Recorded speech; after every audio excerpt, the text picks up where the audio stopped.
chronique des possibles. L'objectif de cette chronique est de vous aider à oser reprendre votre pouvoir personnel et œuvrer pour un monde plus serein, plus joyeux, le vôtre, celui de votre entourage et celui du vivant. La chronique Pourquoi pas est née de mon parcours et de mes expériences à la fois personnelles et professionnelles. À travers ces enregistrements, je transmets mes apprentissages et mes prises de risques réalisées depuis que j'ai 17 ans. Ce cheminement personnel m'amène à croire en moi et à me rapprocher de mon authenticité. Aujourd'hui, en tant que coach professionnel certifié, formatrice, consultante, j'en retire de grands bénéfices personnels et professionnels. Car je constate tous les jours que nous avons tous en nous la capacité de changer les choses et pour y arriver, il faut d'abord y croire. Croire en soi, c'est aussi s'autoriser à prendre des risques, sans trop se poser de questions. Pour une personne très cérébrale comme moi, ne pas se poser de questions est difficile, voire impossible. Et quand j'étais enfant, les compétences cognitives étaient mises à l'honneur et en valeur, à tel point que je n'avais pas appris qu'il y avait d'autres potentiels. Et il me semble que c'est encore le cas aujourd'hui. Dans notre milieu scolaire, les maths et le français restent les matières dites principales. Mes questions étaient plutôt liées à des inquiétudes, au fait de ne pas savoir, de ne pas comprendre. Et face à mes émotions, plutôt perçues comme envahissantes et non bienvenues, mon premier soutien a été mon mental. Je me suis alors appuyée dessus pour réguler mes émotions, ou je devrais dire plutôt les étouffer. Et j'ai appris que notre cerveau avait 2 missions. D'abord, il assure le fonctionnement coordonné de tous les organes, c'est-à-dire il maintient de la vie en nous. Deuxièmement, il nous permet d'agir sur notre environnement, c'est-à-dire tout ce qui concerne notre rapport avec l'extérieur. En synthèse, notre cerveau assure notre survie interne et externe. Notre mental est conçu pour nous protéger.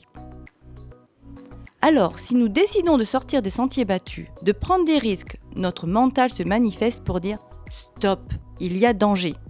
Alors même que nous nous posons ces questions, qu'est-ce qui nous pousse à aller contre notre mental protecteur, à prendre autant de risques dans notre vie, et cela dans tous les domaines?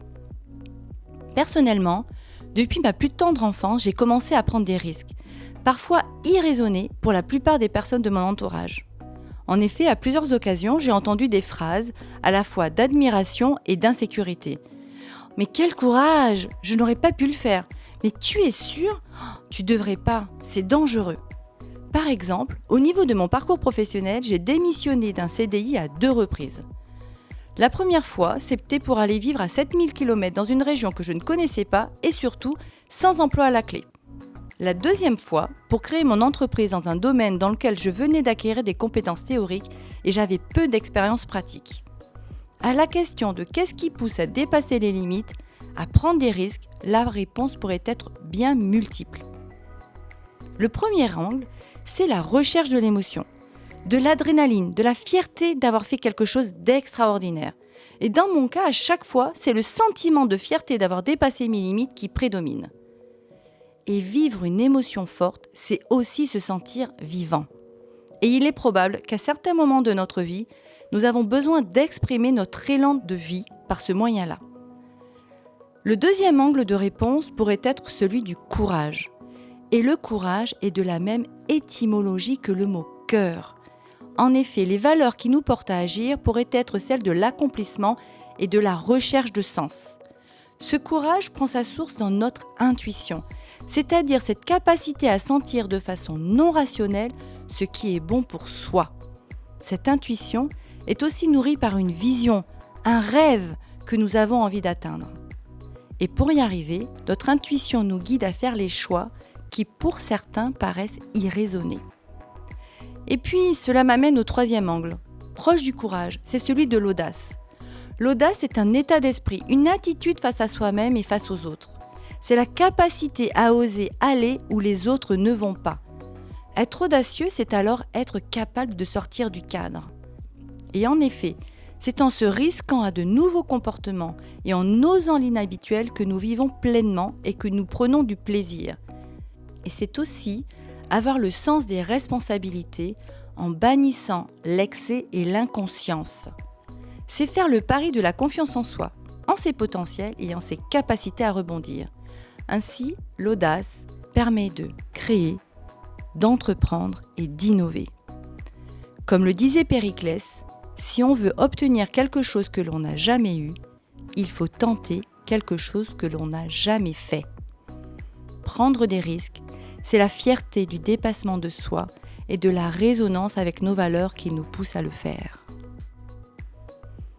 Et j'ai envie de faire le lien avec un sujet d'actualité, la grande démission, d'abord vécue en 2020-2021 en Amérique du Nord et qui arrive en France depuis plusieurs mois. En effet, lors des 9 derniers mois, selon la DARES, plus d'1 million de Français ont quitté leur poste. Parmi les raisons invoquées, changer de travail, chercher un autre emploi ou encore se retirer de la population active. En parallèle, en 2021, le nombre de créations d'entreprises atteignait un record avec près d'1 million de créations, soit 17% de plus qu'en 2020, année du précédent record malgré un fort recul des créations pendant le premier confinement. Cette période du Covid-2019 a poussé des salariés à se questionner sur le sens au travail, leur raison d'être, leurs rêves. Bien que soutenus par notre système de couverture sociale, certains ont saisi l'opportunité et pris le risque de tenter leur chance. Des financiers ont décidé de faire de l'agriculture, des commerciaux de lancer des gîtes et tant d'autres exemples. Comment ont-ils réussi à ne pas être freinés par leur mental, leur entourage qui pourrait craindre pour eux, à avoir envie de les dissuader? Peut-être en se posant la question juste. Qu'est-ce que je gagne et je perds en vivant mon rêve? Et si je ne suis pas mon cœur, qu'est-ce que je perdrais de plus grand que ma sécurité financière?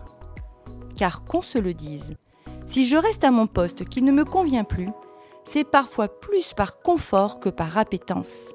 Et oui, prendre des risques, c'est croire en soi, c'est suivre son cœur, c'est se sentir vivant. On se retrouve très prochainement pour une nouvelle chronique des possibles.